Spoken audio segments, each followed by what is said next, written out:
সংজ্ঞাত হবে, আমার গড় ঠিক করতে হবে। আমার পুলিশ যেমন আমার গড়টা যদি বলে আমার বাংলাদেশ পুলিশ, আমার বালিয়াকান্দি থানা, আমরা যেন কোন ধরনের কোন অনৈতিক কাজে সম্পৃক্ত না হই, আমরা যেন মাদকের কাছে হেরে না যাই, তার অন্য কোন লোকের আশায় যেন আমরা হেরে না যাই। আমাদের জায়গা থেকে আগে আমরা স্পষ্ট করতে হবে যে আমরা মাদকের বিরুদ্ধে একেবারে শূন্য কথা। তদ্রুপ আপনারা যারা এখানে আজকে এই সমাবেশে বা র্যালিতে অংশগ্রহণ করছেন, তাদেরও এই মতামত হতে হবে যে আমার পরিবারে, আমার আত্মীয় স্বজনের মাঝখানে কোন মাদক সেবী, কোন মাদক ব্যবসায়ী থাকবে না। যদি থাকে তাকে আইনের আওতায় নিয়ে আসতে হবে। কারণ আমার ঘর যদি আমি ঠিক না করতে পারি তাহলে বাইরে কিভাবে ঠিক করবো? আমি ছোট্ট একটা উদাহরণ দিই। কিছুদিনের আগে এক ভদ্রলোক, বয়স্ক পুরুষের প্রায় 70 বছর বয়স, বহরপুর বাড়ি, উনি এসে আমার কাছে হাওয়া বাওয়া করে কেঁদে, কারণ ওনার ছেলে মাদকের জন্য পরিবারের প্রত্যেকটা লোককে মারধর করে। তার এক ছেলে সেনাবাহিনী চাকরি করে, মেজর র্যাঙ্কে সম্ভবত।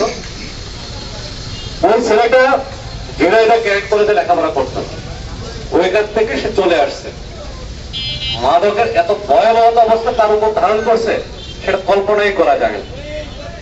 এখন একটা ভালো ছেলে শুধু এই মাদকের নেশার কারণে, আমার পরিবারের, আমি যদি বলি আমার পরিচর্যার কারণে আমার ছেলেটা নষ্ট হয়ে যায়, এর দায়ভার কিন্তু আমারই নিতে হবে। আপনারা যারা এখানে আছেন, প্রথম মহাদাবদ্ধ হলো ঘর। আমার ছেলে যদি আজকে যদি ওই বাবা যদি থানায় এসে বলতে পারে তাকে অ্যারেস্ট করেন, স্যার, আমার উচিত আরো 10 বছর আগে উচিত ছিল ওই বাবা তার সন্তানকে শুধরাবার জন্য পুলিশ বা রিহাবে প্রেরণ করার জন্য। নতুন আপনার পরিবারে যদি কোনো সদস্য থাকে তাহলে তাকে আগে আগ থেকে, মানে এখন থেকে শুধরাবার চেষ্টা করতে হবে। আর নতুন আপনি এই সমাজটাকে ভালো করতে পারবেন। আমরা সমাজের একজন কর্মী, আপনাদের একজন যদি বলে চাকর, আমি চাকর না হলে, আমি একজন পাহারাদার না হলে রাত 2টার সময় জামালপুর বাজারে বসে দাঁড়ায় থাকি না, রাত 2টার সময় সুবির মোড়ে দাঁড়ায় থাকি না, রাত 2টার সময় আমি আপনার এই ডাবরাবাড়িতে দাঁড়ায় থাকি না। আমি আপনাদের একজন কর্মচারী। এখন আপনাদের দায়িত্ব, আপনার সমাজের উপর দায়িত্ব আছে, দায়বদ্ধতা আছে। যারা মুরব্বী, যারা বয়স্ক, যারা নেতা শ্রেণীর লোকজন, যারা সুশীল সমাজ, প্রত্যেকে সমাজের কাছে দায়বদ্ধতা থেকে কাজ করতে হবে।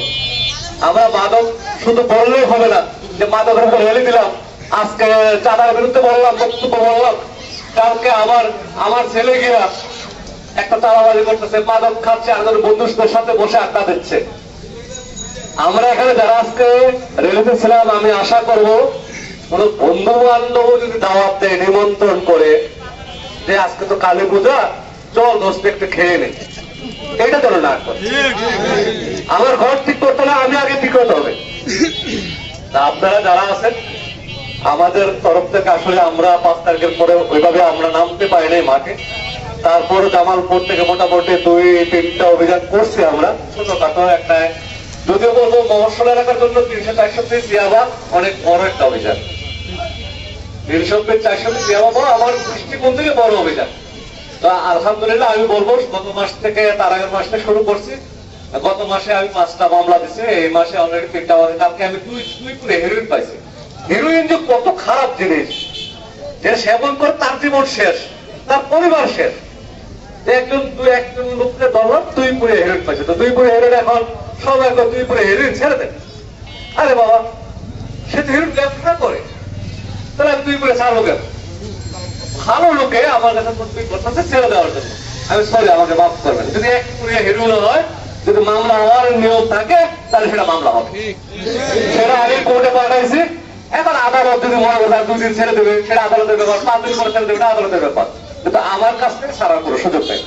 আর আপনাদের কাছে রিকোয়েস্ট থাকবে, মাদক দ্রব্য আমার পুলিশ যদি কখনো করে, আমরা অবশ্যই, যেহেতু আমরা 5 তারিখের পরবর্তী পুলিশ, কখনো অন্যায় করবো না কারোর উপরে। আমার দ্বারা কোনো মানে আপনাদের কারোর উপরে যেন, কোনো ব্যক্তির উপরে যেন কোনো অন্যায় কাজটা না করি। আমি যদি করেও ফেলি, কমপক্ষে আমাকে আঙ্গুলে দেখাই দিবেন, ভাই আপনি এই কাজটা কোনো অন্যায় করতেছেন। আমি শুধরে নেওয়ার চেষ্টা করব। আমি মানুষ যেহেতু আমার ভুল হতে পারে, আমার ভুলটাকে আপনারা শুধরাইবার জন্য আমার আঙুলে দেখা দেবেন যে ভাই এই কাজটা ভুল করতেছেন, আমি সেটা শুধরে নেব।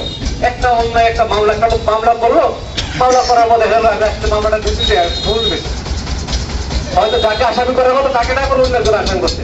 এই জিনিসগুলো আপনারা সমাজ থেকে আমাদেরকে ধরিয়ে দেবেন। বিশেষ করে যদি দারোগা সাহেব কথা না শুনে, আমি আছি আমার জায়গা থেকে, আমি যদি কথা না শুনি, আমার এসপি সাহেব আছে, এসপি সাহেব না শুনলে আমাদের ডিআই স্যার আছে, আমাদের সিনিয়র পর্যায়ে প্রত্যেকটা অফিসার আছে, কেউ না কেউ আপনার কথা শুনে নিত্য কথাটা।